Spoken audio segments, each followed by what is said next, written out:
Hey, what's up? Hey Matt, how are you? Good. How you Good? doing? Good man, good. Let me just sort this out. Get my head in the shot. I hear you. It's every time it's a little adjustment. Did Yeah. you guys have this bad weather that we got here? Today? Yeah. Today not so bad. The last 2 days were beautiful. Today was a little bit chillier. There were some clouds. I was surprised it didn't rain at all. Oh, How you're about what was it like out there? so yeah. The last 2 days had me thinking summer was coming, and then today Hmm. because we just started back training in like smaller groups, Hmm. and 5 minutes before we start training, the clouds just roll in heavy, and it starts raining, and I'm just standing out there for an hour and a half in the rain today. Oh man, that's the thing about Finland. The weather can change so quick. Even there's been days, maybe last week, it would snow, sunshine, hail. You kind of get everything here. It's terrible. Yeah, I think on Sunday or Monday we're supposed to get a little bit some snowflakes. It's Yeah, ridiculous. actually, I was just playing FIFA with Bushu, and I asked him. I said, "Hey, check the weather. What's it look like next week?" And yeah, we have a snowflake on one of these days. We were like, "What's this doing here? It's been beautiful." Yeah, it's that's Finnish weather for you. Also, Hmm. just on a side note, before we jump in, I saw you and Bushu have been playing a lot of frisbee golf. Oh Um, yes, Now, 100%. I don't know because I don't see the whole round, but it seems to me like Bushu's more of a woodcutter than a thrower. The way he's chopping those branches down, is that fair? Yeah, I have to be honest. I think when I video, it might be not the most appealing shots. Yeah, one of them wasn't good, but I think out of the three I posted, maybe they didn't look appealing to the eye, but they were actually very efficient shots. So. They landed in a good Uh, spot. Yeah, like the last one was amazing. You couldn't really see it, but it just cut through this forest of just so many trees. It went straight through, went so far. It was a great shot. Had to give him hats off to that one. You But yeah, got it's kind of our hobby. We like to do it once a week. Yeah, yeah, no, that's Uh, what I do that at Something fun least to do with once the a week. guys. It's so fun. Hmm. But and it's Yeah, it's an easy recovery, you're just walking, enjoying some good banter with the boys. exactly, man. And we have a course, literally, maybe it takes 5 minutes to walk there. So Oh, it wonderful. couldn't be better.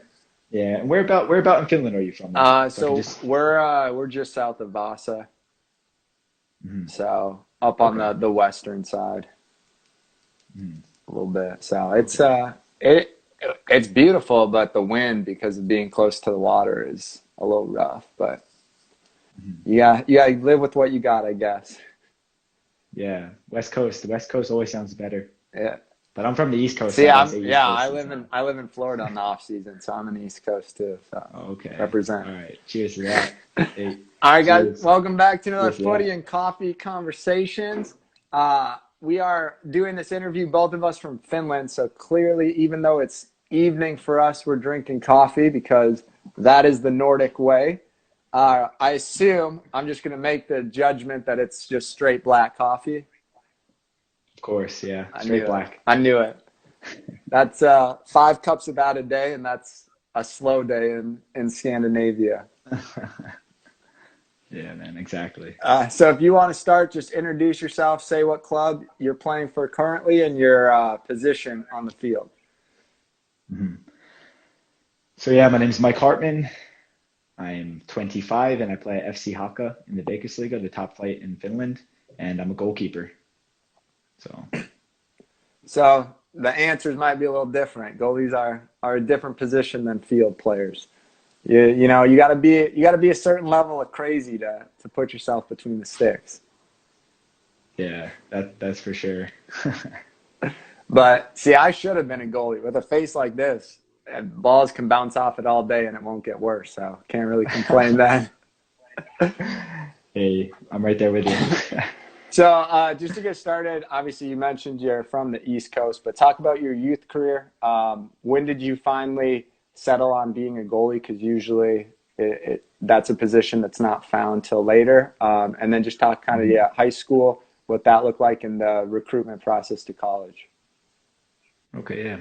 Yeah, so I'm from Medford, New Jersey. It's on the East Coast, very close to Philadelphia, about 30 minutes. So it's South Jersey, small town, suburban.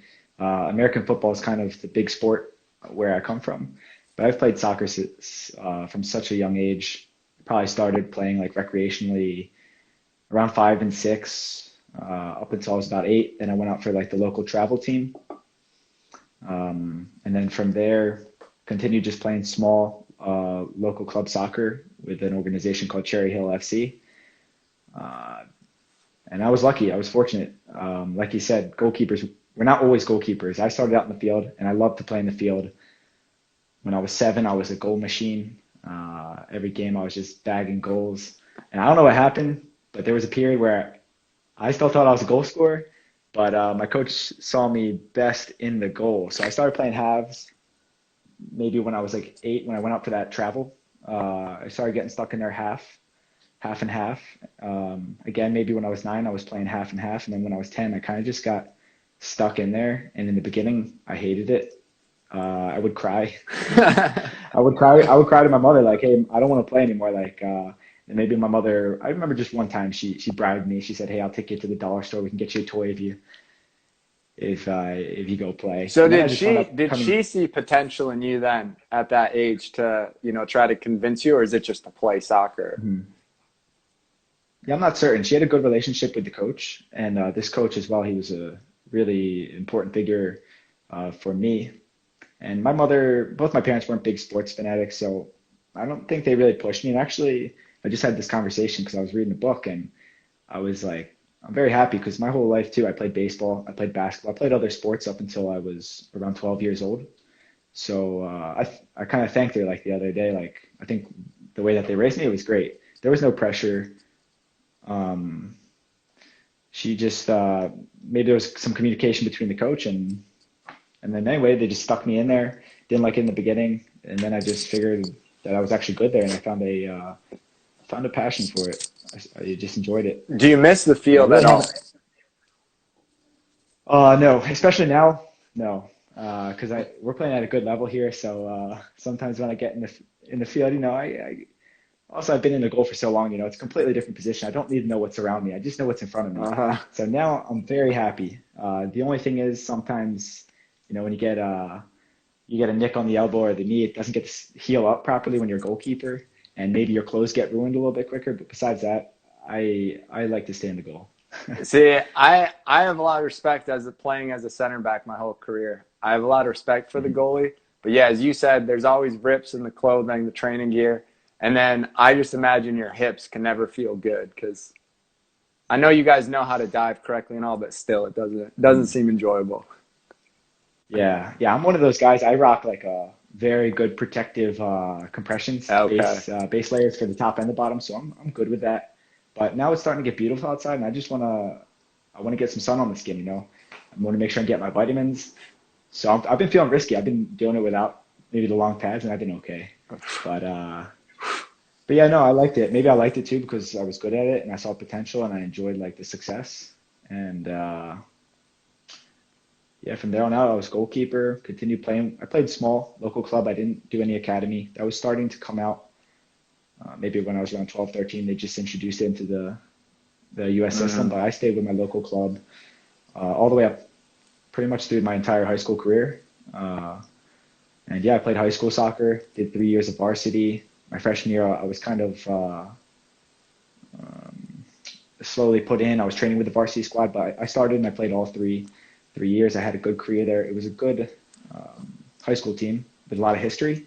So I actually wound up getting some interest from Division One schools through my high school. Because like I said, I was playing low, small ball, local club soccer, and wasn't really getting a lot of looks from that because I just wasn't playing at the top level. Right. Did ODP for one year when I was U17, so I think I was about 16, and I made it all the way to the regional callback camps, but I didn't get chosen to go on the Disney trip or go to Europe, which I was actually really bummed about because I got a passport. That's actually why I got my first passport. Oh, Nobody in my wow. family, besides my father, has a passport. So I got my passport because I was expecting to go to, I think it was Croatia that year. So that was a huge bummer. I was, especially like being the guy from Cherry Hill FC where nobody knew all these guys. They had played together for so long. I was very happy to get that opportunity, but it didn't work out. And maybe it made me work a bit harder because I wanted to prove the people wrong that that didn't choose me. Well, now you've been in Europe the longest, right? Of Hmm. all those guys. Yeah, yeah, yeah. That's true. It's funny when you look back and you see where some of the people are now, but maybe also they chose just different paths, and also everybody, they develop at different ages. Some people Absolutely. are late bloomers, some people are early. So I've come to like my journey. It's a bit different. You'll see as we get along Uh-huh. this conversation. But But shout out to Shawnee High School. Developed you, yeah, good. yeah, I like yeah, it. exactly. We had one of the most legendary coaches. He coached for maybe as long as the program was going, for 30 something years. Oh, He was a wow. really great guy. He actually had a couple of my uncles in baseball, which is cool. Absolute like legend of a coach. He wasn't the most with the strategy and the understanding of the game, but he turned us into men, which are definitely some things you can be able to carry in all aspects of life. So I've got to, uh, I'm very appreciative of that, having that. Yeah. So, but yeah, from there, I had a few Division 1 interests through my high school, and but actually, what wound up getting me to Caldwell University was there was a local club, Marlton Soccer Club, and they were like one of the top teams in the state, and all their guys were they already figured out where they were going to university. So let me just hop in for a few tournaments. No big tournaments, but some tournaments. And that's where I actually got Caldwell University saw me, and they offered me a scholarship, Okay. pretty almost a full scholarship from just seeing me play in that one tournament with that team. Wow. So that's how I wound up going to a Division 2 school. Also, my grades at the time, you don't have your maybe you don't have your priorities right. Although my parents were on me about it, I'm the middle child, so The I was forgotten. always getting caught. I don't know. My parents, they could know when I was going to go to a party uh, before I even was going to leave, and they would just sniff it out. They knew you And were going to go to the party before you even were invited. I don't know how they knew. There were some times I didn't know what happened, but all for the greater good. Very. When I look back, it's funny. It's funny how everything worked out. Uh, but yeah, I went to Caldwell University, a Division 2 school, and again, I started just about all the games, played for 4 years there, and even thought about transferring out after my first year. I was getting some help from a friend's father on the team. He wanted to help me go to a different team, but I wound up playing all 4 years there, and I think it was the right decision. And my coach was actually from Norway, so he's the guy who got me the connection over to Europe. Yeah. Mhm. Talking about Caldwell also, I read, I don't know if this is true, but I read kind of like a scouting report thing that said that early on in your time at Caldwell, you had the abilities, but maybe not the frame yet. But then by senior year, you had kind of filled out, got stronger, got bigger. Mhm. Obviously, for goalies, I think probably more than any position, um, it's so much is based on how you look appearance wise. If you look and fit the Mhm. mold, especially in the U.S. of a mold of a goalie. So obviously, it's frustrating, but maybe you fill out a Mhm. little bit earlier, and some other team comes calling earlier or what. But it's just that I just think for the listeners, an interesting aspect of soccer, especially in the U.S. Mhm. Yeah, definitely. And even getting that recruiting process, it's even challenging, like getting recruited for college and going into the professional game when you're an undersized keeper. It makes it so much harder. Some guys just have that image of what they want the goalkeeper to be, where they're not willing to even give you a chance, not even to look at your email. I reached out to so many schools. I had coaches in the same division. They said, "Hey, I wish I looked at my email," and they joke about it. One of the guys from this college, he would joke about it, like, "Man, I made one of the biggest mistakes I made." Did you ever add an inch to your height on a CV? Oh, of course. Still to this day, to this day. Now I'm pretty honest. I'm pretty honest now, but they never clarify. Is it with your shoes or is it without your Is shoes? it soft But grounds? yeah. Is it soft grounds on a firm ground? So you're just really sticking up there. But no, when I first got into the professional game, I was really, I was really like gassing it a bit. But now I'm pretty humble. 6 foot with my shoes on guy, and I mean, you're making the save, it so is what it is, man. yeah, You just got to be different. You got to be better in different areas. So. absolutely. So yeah, you said that your college coach had the connections. He was from Norway. So you Mhm. graduate. At what point in college did professional soccer become the goal for you? Mhm. Yeah, so again, I was pretty late on that. My freshman and sophomore year, they were kind of just years to, I was just enjoying life. As soon as the soccer season would end, I couldn't wait to get. You see what this guy's writing here? You got Get out of five here. eleven. Don't 5'11", don't lie. lie. Who is this guy? Can we kick him? No, but yeah, my freshman year and sophomore year, I was just ripping through the season. I was doing some summer ball, but then after the season, I was just going straight into the gym. I was looking to get just jacked, look good for the babes at the bars, and that was it. And then maybe it was like sophomore spring. My coach, he said, "Hey, look, I think I have some connections in Norway. I see potential in you. If you're interested, I can help you." And kind of from there on, my sophomore summer, I took it very serious. And from there, I was all in. I stopped doing the bro lifting and kind of got some of my priorities right. And also, being from a small school, I felt like I just had a lot of catching up to do. When I would go play PDL in the summertime, I wasn't playing. I was sitting behind guys that were very good, and it was a great wake up call because my whole life up to that point, I was just playing everything. And from there, I was just ready to work hard, and I just feel like and even to this day, I just feel like I constantly have to catch up, and that kind of feeds the work ethic. So I was pretty late when it comes to wanting to be a professional. Of course, when you're a kid, you say it, people joke about it, but I didn't really make it a real focus until that sophomore summer. So maybe around 19. Okay. Yeah, that's So late. so yeah, pretty late. But also, maybe because I started so late, that's why now I have such a passion. I'm not burnt out. I'm fully focused, and I really uh, enjoy that constant trying to get better, trying to chase and chase. Absolutely. But yeah, from there on, I just worked, and um, my senior year in the winter, I was able to go over to Norway. I was able to do like a 2 week, not trial, but just training experience with Rosenborg's 19s. So that's a top team in Hmm. Norway. And that was an awesome experience. And from there, I made a friend with one of the goalkeeper coaches at Rosenborg. He kind of evaluated me. He said, "Hey, I think this is some potential." And I went home, worked up my ass off, and graduated in May 2016. And then that summer, I just went over to Norway with no idea about work permit situations. But this guy said, "I can do it. I can do it." We had some interest. We had some offers from the fourth tier like right away, and then once the first offer, then we got slapped with the work permit situation. Uh-huh.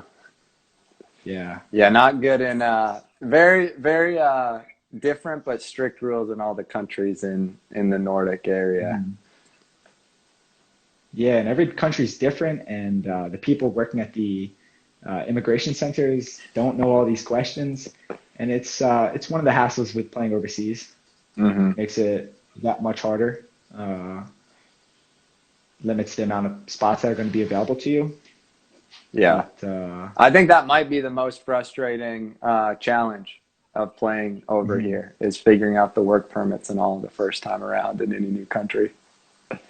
Yeah, yeah, and it was a huge slap to my face because I really invested a lot in staying in Norway at the time. I was with a girlfriend who was from Norway, and my focus was to be in Norway. And I had a friend who had been playing in Norway with an EU passport, and he told me, "Hey, it's going to be really tough.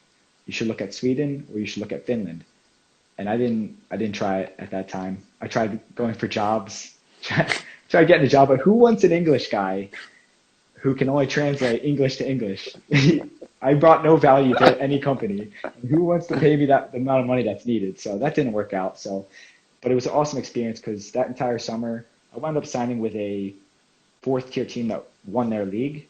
So I was training with them constantly. Um, and also I was still training with Rosenborg's 19s consistently. So I was doing double sessions, and I was even able to get in with the first team for a international break, and that was my first experience in like real professional setting. Just going to breakfast with the team, relaxing in the locker room, having that locker room environment. Mm-hmm. Then, and it's cold at this time, so then we went in, we did our warm up inside. We had this strength conditioning coach there getting us activated. We went out, we hit the fields. Everything was really efficient, really clean, really fast paced. Not so much like drinking the waters in between. Yeah. Just real quality. And then after, we hit a smoothie, hit some sauna, some hot tub, and then we went and had lunch. So funny thing about that though, my first day I show up in my full I got my compressions on, and I just pulled over like a typical soccer warm up track. Yeah. So these guys are all dressed nice. They got their Gucci bags, and I show up fully strapped, ready to go. And yeah, after that day, I made some changes for the better. I learned the culture, the culture of a professional sport. Yeah. Yeah. Show up in sweats and flip flops from Nike or something. Yeah, exactly. And no, that was awesome. That was such a great experience. And yeah, like I said, the work permit situation didn't work out, so I had to leave Norway after 3 months. Went home for another 3 months. At that point, And you're pretty set, I assume, then on continuing the grind of trying to get a professional contract and all. But are you at all thinking going to somewhere in the U.S.? Are you thinking for sure going back, trying to go back to Norway or what? And then the other question with that is, were you working with an agent at the time? Mhm. Looking back, I don't think I ever really thought about playing the U.S. I just didn't think I had any opportunity there. Um, and I didn't have an agent, so I was doing this all by myself. I was keeping contact with the contacts that I made in Norway during my stay there. And also, it was a resume builder. I was able to throw on the Rosenborg training stint. And they actually wrote a news article while I was there. They put me in their big paper because I was just a guest. Actually, there was two guest goalkeepers because all their goalkeepers were international. They were going on international break. So no, I never thought about going to the U.S. and I was full in. I knew I had what it took. When I trained with Rosenborg, I knew that was eye-opening. I was like, wow, I'm not too far off, and I can see myself, making a career out of this. So I was all in. Mm-hmm. Went home, started contacting every club on emails. I think I did it at the airport when I was flying home from Norway. I was reaching out to every club in Sweden. I think I reached out to clubs in Finland as well. And I took up a office job. I was working 40 hours a week when I went home for Jeez. maybe 2 months. And I was still doing all my training. I wasn't getting much sleep, but I was all in. And nothing had come up. So actually, I went back to Norway in January, and I was training with another top-level team in Norway, Ranheim at the time, because that goalkeeper coach had transferred to this elite Syrian club. So that was an awesome, interesting ordeal. But still, when you're coming straight from college, it's hard to jump into these top leagues because they don't have respect for the college system, but also I don't have that experience. Also, I'm not ready for that. I'm not ready to take in, I don't understand the stress. I don't understand the level of play. Why are they going to give it to somebody who has no experience, who hasn't proven that they're consistent? Yeah, But 100%. I was never looking at getting into a team at that level. But yeah, I was training with this team Ronheim. I was sleeping on a friend's floor on a blow up mattress, and then my opportunity came to go to Linköping City, and that came through Facebook. I started reaching out to clubs on Facebook because I could see if somebody was viewing the message. I got tired of these inbox full automated responses on emails, or just clubs not getting back to me. So they wrote to me while I was at my friend's, and then the next day I think I took a flight from Trondheim to Stockholm, and then I bussed to Linköping. Okay. Mm-hmm. Very exciting. So what was your first initial thoughts of Sweden compared to Norway? Much cheaper. Yeah. Much cheaper. Not as beautiful the land, the mountains and the fjords, but similar, a little cheaper, maybe more popular. I mean, more populated. Yeah. So it was not a big difference there. Language is pretty similar. Yeah, not a big difference. So I was able to kind of just jump in, and I think also just from my experiences of when I went over for that winter break and I went over to Norway in the summer, I had already conquered that fear a little bit. You're always nervous Hmm. to go into a new locker room to meet new people, but I had conquered that fear of like being nervous. I was all like, "Hey, just put me somewhere. I'll be fine. I'm sociable. I can make it through." So I was able to adapt quickly. That's good. Mm. Yeah. So how does that go then in Sweden for you that first season? Yeah, so yeah, I did the trial. They liked me. They kept me on trial for like I want to say almost 2 months. It was insane. Oh But they had wow. a plan. They had a plan. They had all the goalkeepers they wanted to look at, and I surprised them. I was a surprise guy who just popped up in their slot. So they liked me. They kept me around, and they kept comparing me to maybe two other goalkeepers. One of them actually lived with me. He was from Ukraine. He was a good goalkeeper. He was younger, but he couldn't speak English, which was a huge problem for him. But we were living together. We were rooming together for maybe 4 days. Like that was tough. Being with somebody who wants to take your job, and also you're living with him and you can't understand him, and you have to take him to go eat places, and I mean nothing against that, but that was pretty challenging just because you're two guys going for one position and you're doing everything together. Told him that you have to take a train to get to the restaurant for lunch and send him to Stockholm. Yeah, yeah, yeah. Oh, that would have been something. No, no, I'm a good guy though. I believe in that karma. So if I did that, something definitely wouldn't have worked out for me. But I Yeah. kind of pressured them. I had another opportunity to go to a different club. They wound up saying, "Hey, okay, we're going to send this guy home. We'll keep you." And boom. So that was my first year was fourth tier in Sweden, and this club previously, I think for 2 years they were fighting to promote to Division One, and they had come close. I don't know if it was 2 years in a row they finished second, and they did the qualifications, but they didn't make it up. It was something like that. But we had a great year. We lost one game, uh, and we promoted. Um, that was something fun because actually up to that point, I've had individual success. I've had like accolades for myself, but to win something with the team was first for me, and that was awesome. Yeah, I'm sure incredible feeling to get promotion, especially first Mhm. year at a club. I feel like that's like the just a big high of emotions and feelings that, especially your first full, professional year playing and all, and you get promoted. It makes the whole professional game maybe not seem so much of a grind at that point. Because Mhm. you're on a high and you're obviously winning most of the games you're playing in. We also interviewed Mhm. another guy that was on that team, and Kyle Knotek. Um, how would how would Kyle, how would you describe Kyle Knotek? Kyle, he calls himself the. Oh, he has several names. The General, Captain America. He's one of the best guys. He such a professional. I was very fortunate. This was also something I was going to say to be able to go to my first true professional team with so many professionals like Kyle. It was excellent to see how serious they were with their football, from a nutrition, from a gym aspect, what they do off the field. That was huge for me. Me and Kyle, we lived together for most of that first season um, in a three-person apartment. It was me, Kyle, and this other awesome professional, Chad Barson. So to meet Kyle like at my first club, it was amazing. And still to this day, we're still in touch. We're still checking in with each other. He's giving me advising me. But he was a great player, like hard tackler. You're both from the same area, right? Yeah, yeah, we trained together in the off seasons. Hmm.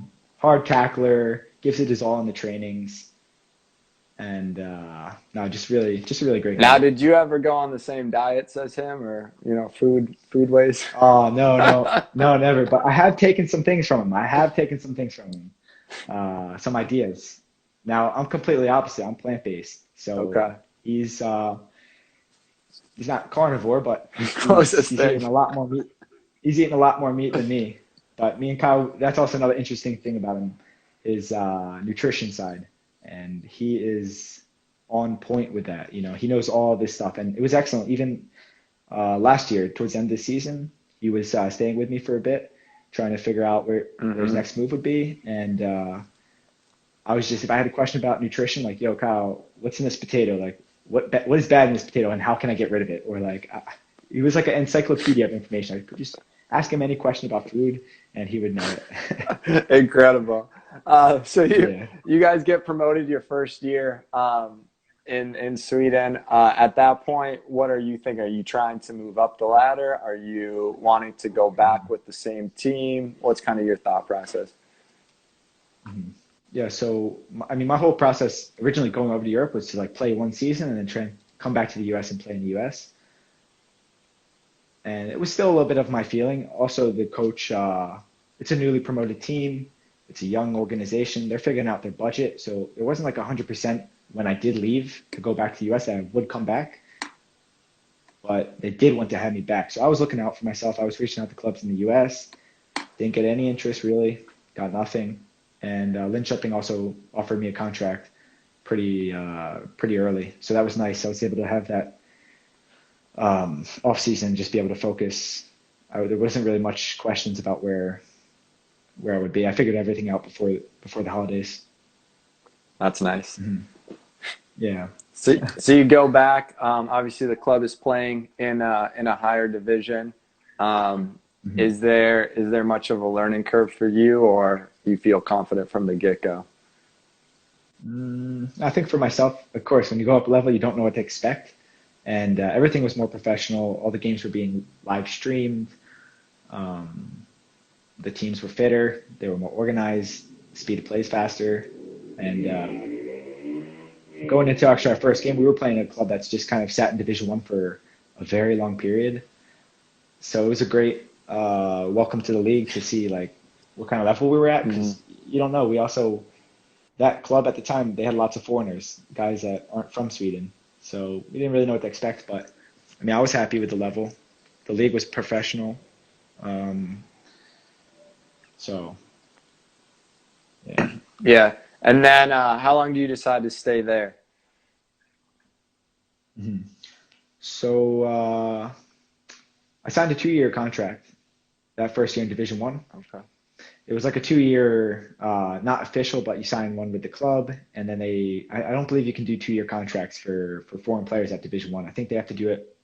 You do two with the club, and then you do one with the federation. So that's what Uh-huh. they were doing at the time. Okay. I don't know if that's legal, but It's I had a not. 2-year It's contract. definitely a gray area at best Yeah, but I think it's great for both for parties both probably. parties. Like Yeah. if I really wanted to, like you could fix something. But I was happy to be there because like I said, it was a professional organization, even at the fourth level, even at the third level, the quality of the players that we had, that's important for your own development. I was comfortable being there for 2 more years, and I was younger at the time. So I knew I would be there for 2 years. And the first year was kind of a feeler out year. We just wanted to stay in the league, um, even though the club has aspirations to be at higher levels. That year we were just staying in the league. And then last season, so my second year in Division One, we were all in to go for the promotion. So so that was also a great experience, being with a club that wants to promote. So I had that experience, that pressure, and then also being part of an organization where they're just happy to be there, and then again to go back for promotion. Um, that was another great experience. You get to learn those are some experience you get with time. How does the fight for promotion go last year? And it was tough. We had an excellent squad, so many great players. We started out really hot. I mean, in the preseason, we were playing all Svenskan teams, a few Superettan teams, and then we finished up maybe one Division One, but we won almost all those games, and maybe we lost 2-1 to Kalmar, we lost 4-2 to Örebro, but we had some good games. We beat IFK Norrköping. I think we beat Degerfors, Oh we wow. beat Syrianska. We beat a lot of good teams. So like we tied Hammarby. We were up 2-0 on them Oh wow. with a good squad. So we had so much hype going into the season, and a lot of the haters were saying, "Hey, it's just preseason. That's nothing yet." So we come into the season. We started out on top of the table, and then in the first half of the season, after 5 games, maybe we just had a big drop off. We just couldn't. We were the better team out there, but the ball just wasn't going our way. And so maybe at the midseason break we were in fourth or third, something like that. But we're pretty far off from the leaders. The leaders wound up just crushing it, so that was no chance to catch them at the halfway. It was almost like good night, go home. But we had a coaching change, so that was also another new experience for me. There was the parties chose to go different ways, so we had a management change, and in the second half of the season, we wound up going on maybe a 9-game win streak. I had maybe 8 games without conceding a goal. It was insane. Oh, wow. So we went from really being in no contention, but we were still all in at. We were doing everything to fix what was wrong, changing the formation, changing the players, taking in more players at the midseason break. So the club was all in, and it's a shame because it came down to the last game. Well, it did come down to the last game, but second to last game, the team in second had lost. So if we would have won, we would have been tied with points with Umia, and we had a much better goal differential. So we would have been fine if we had control of our fate. But we're winning 1-0 away at our big rivalry game. And then in the 49th minute, we get a red card. And we just had to defend for our lives. And I had some great saves. Like, it was just such a unfortunate way for the season to end, or to such an unfortunate ending to the season. Yeah. So we wound up losing that game 2-1. And it comes down to the last game of the year. Again, we still have a chance. If they lose and we win, it can work. We won 3-0, but they also had won. So it came down to the last game, but it was such a thrill ride. Like, every week we're winning the games, we're waiting for these guys to play, we're checking the points, and it just wound up not working. And it hurt because for me, I knew where I was at with where my career aspirations are, and not taking that step up to Super Datan. As far as staying with the club, it was a big negative because it was a great organization. I liked so much about it. I had been there for 3 years, but that was really the only sad part. I was so proud of the team, so proud of myself, proud of everybody to get to where we were, because we had zero chance, but we went on this phenomenal run, and we just came up short. So that's heartbreaking, but still, I mean, even I think incredible that you move up a division. You have a 1 year of stay in the division, and then you're pushing to move up another division. That's overall, that's very impressive 3 years run for a club. Mm-hmm. Yeah. So yeah, for sure. And you know how it is. It's not easy to win leagues. Doesn't matter what level you're at. You almost have to be perfect. Mm-hmm.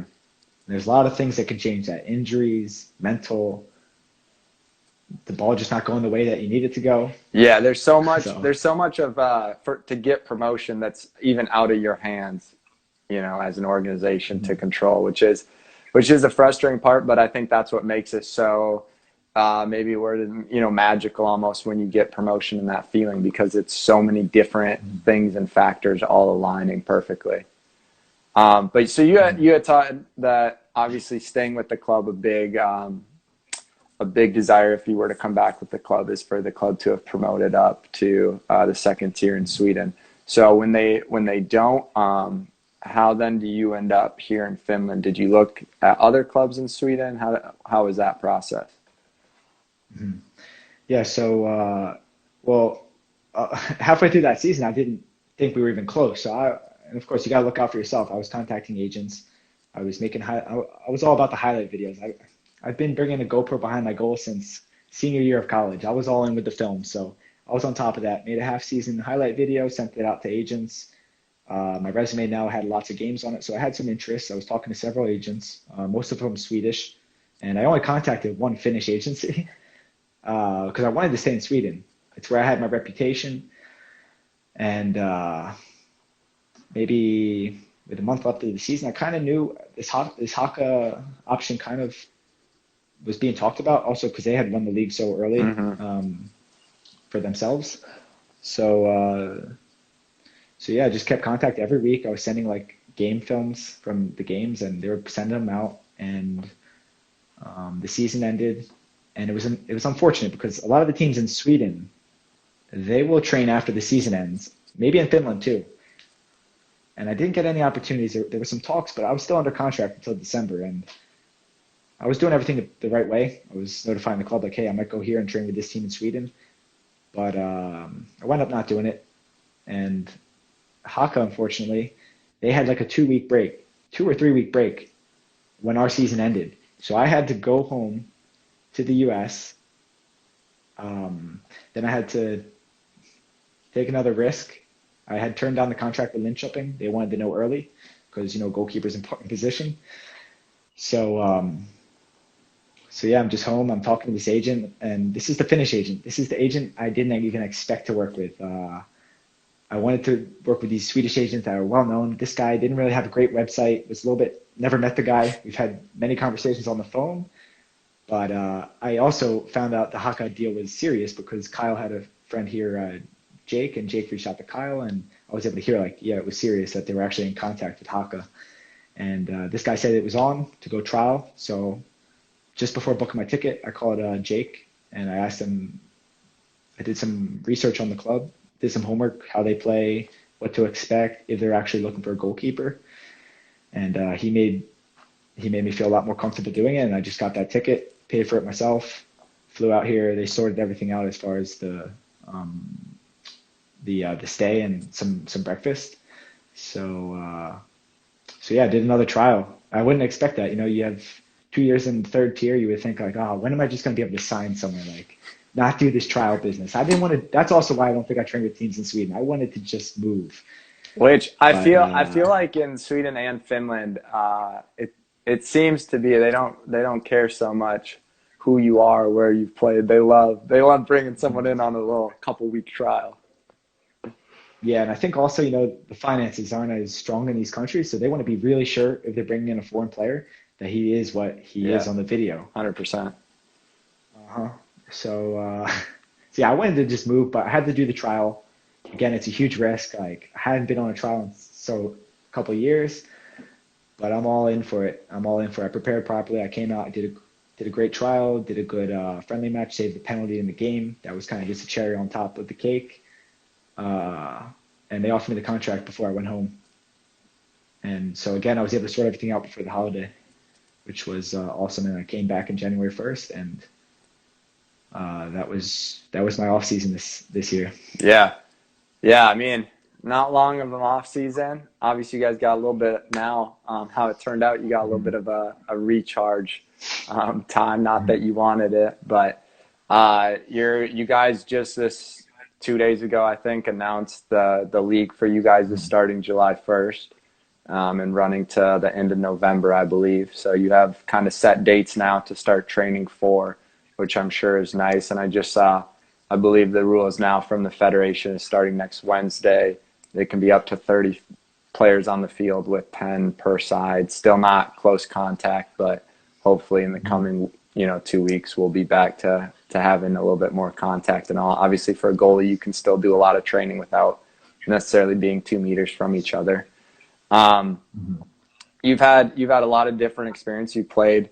Seems you're moving east every time you make a move. So I'm guessing in a year or two you'll probably be playing somewhere in Russia.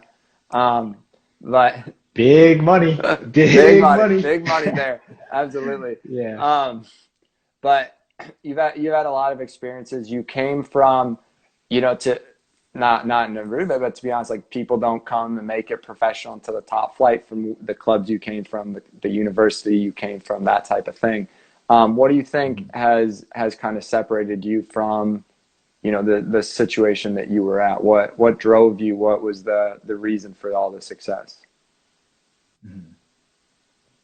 Well, I think like just early, maybe from PDL, from that first experience in Norway, I saw that I can compete at this level. I can make this a career.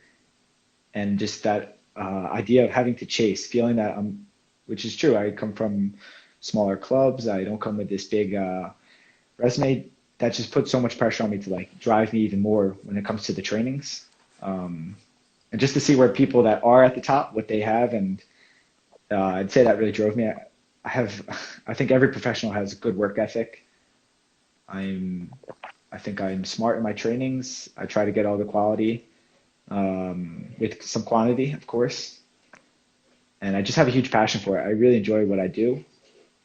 And I think that's important with anything. Yeah, absolutely. Yeah, I don't. especially with soccer, I think you have to love it because there's a lot of days that are just a grind, and maybe not so fun. Yeah, there's no magic. There's nothing magical though that like hit me in the head that made me like become what I am today, get me to this level. It's just like a lot of time and hard work and being consistent. That's I believe what caught me up and helped me pass a lot of people that I looked up to. Which I appreciate you saying that because, I think there are people, especially younger players, that think it is some magical thing. You see these 14-year-old guys that all they do is practice their free kick from the left side of the 18 to score this. And it's like, yeah, you might, but when you might not, you might go a whole season and never get that spot for your free kick that you've been practicing 30 minutes a day for. And there's like, you're Yeah. passing something you can work on. Like it's not a magical process to improve and become a good player. It's that hard work and just consistent dedication and fine tuning it. So I appreciate you saying that. We had a question from someone in there talking about shorter goalies, and not to get into so much the technique of that, but more so the just as a goalie, as we talked about earlier, there's a certain ideal body type and view that goalies are supposed to have. When you don't have that, people might say it's a disadvantage. So, in your experience as a goalie, how do you mentally not let those type of things affect you or bother you or make you think that they might be true? Because I think a goalie position is so mental.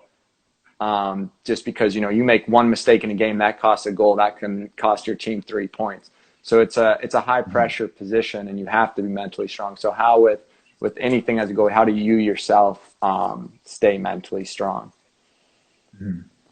Yeah, so yeah, I'll focus on that mental aspect. And like now I think I'm at a good place. I'm comfortable with my height and I know my strengths, which is important. So I'm never going to be that goalkeeper that's got the big arms and just looks juiced and it's going to scare opponents. I will scare them with my play when I come for a cross with good timing, good speed.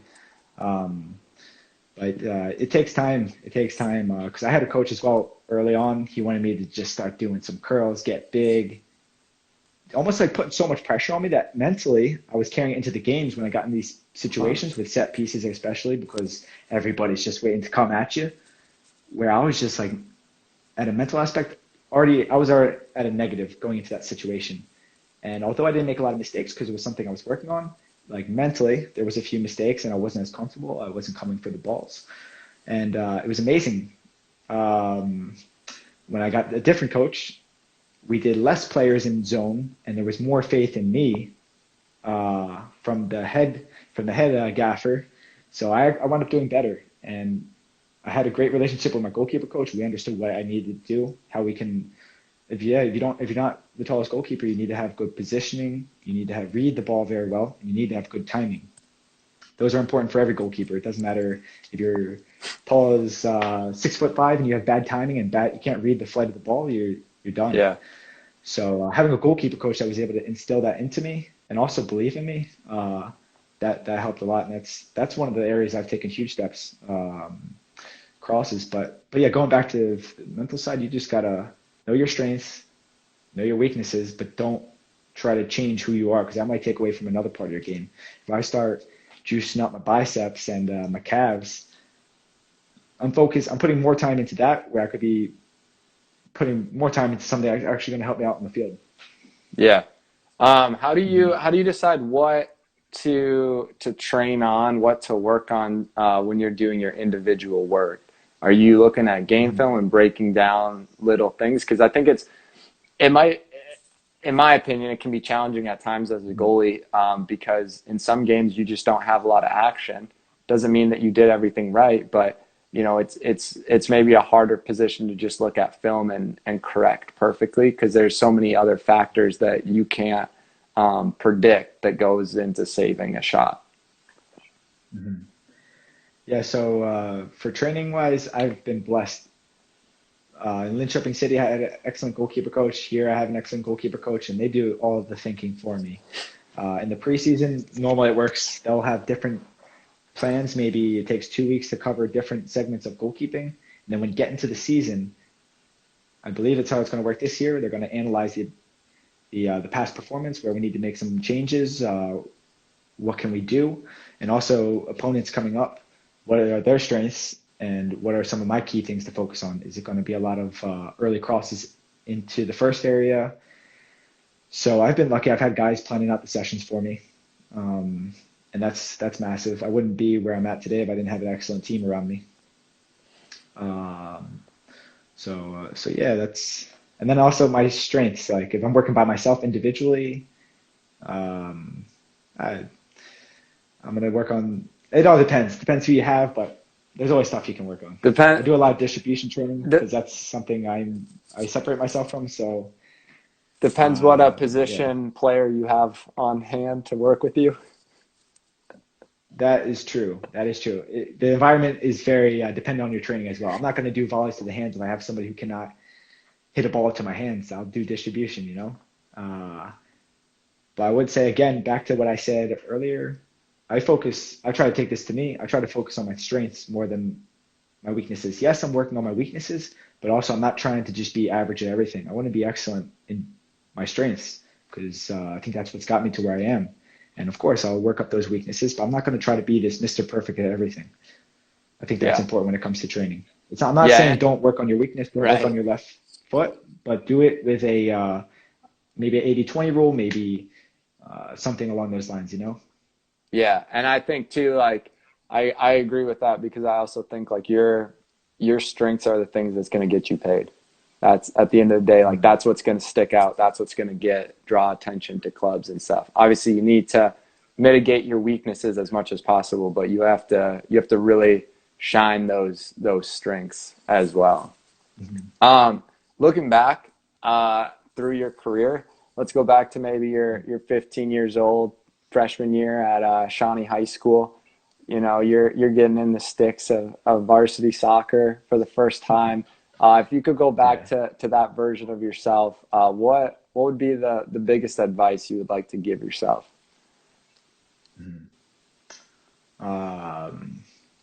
Just to maybe try to get your priorities right.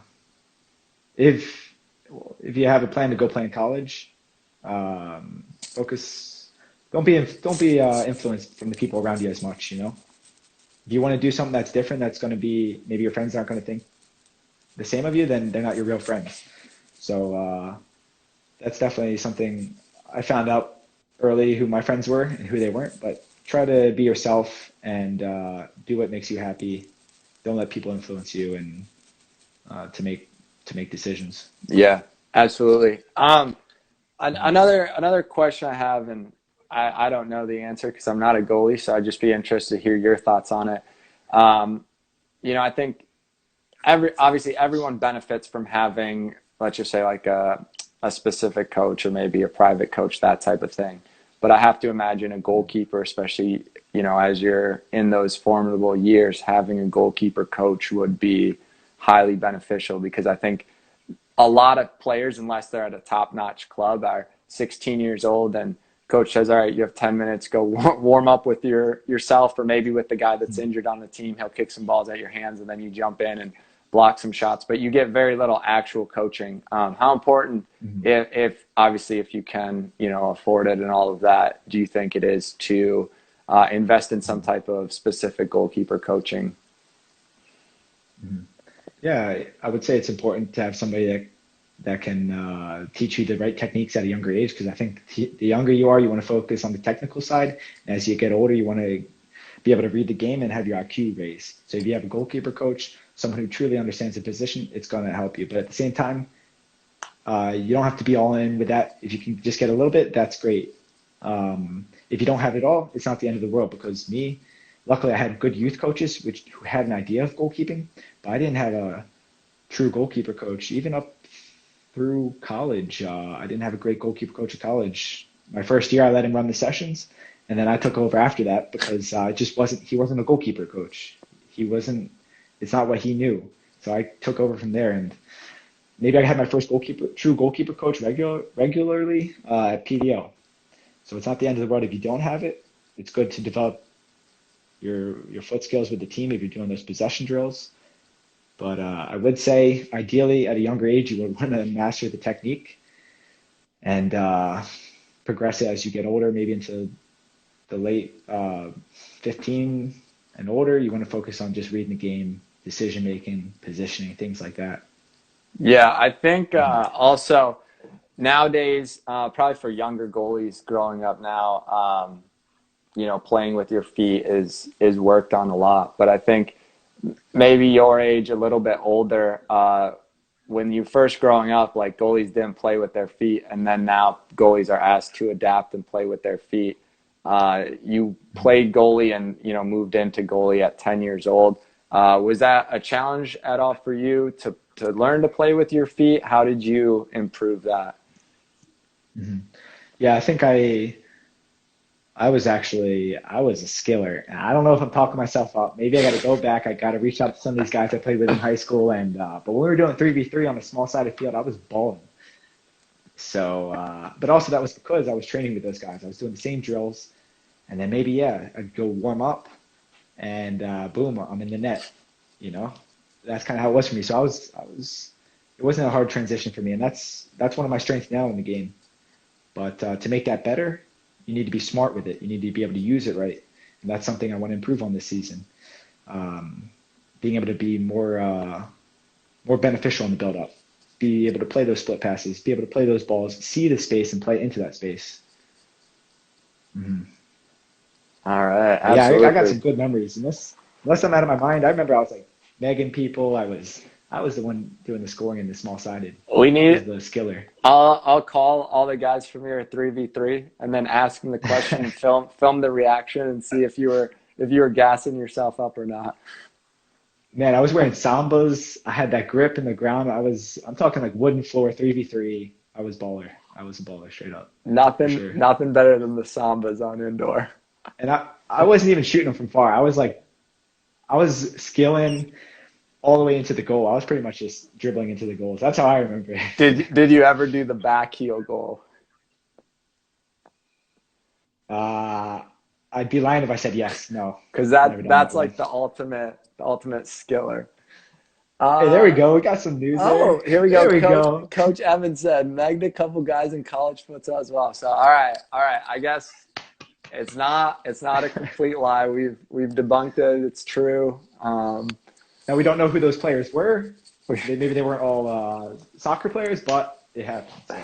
We don't know the skill, but we can confirm at least there were megs happening as old as 22. So, but no, I appreciate you taking time to have some coffee, share your journey. I think it's a fun story to come from a place where people don't necessarily become professional players, and now you're playing top flight in a country, which is the ultimate dream whenever you get to a country. So I'm excited. I'm excited to see you play. I'm hoping that I can figure out in my schedule to come watch a game at some point. Yeah, awesome, man. It was a lot of fun talking with you, and hopefully we can connect over here. If it's you come to a game or do some disc golf. It was a real pleasure, and it was good getting to know you and to be on here. Yeah, man. Thanks you. Yeah, we'll play some disc golf. All right, man. Have a good day. All right, you too. Take care. All right, bye.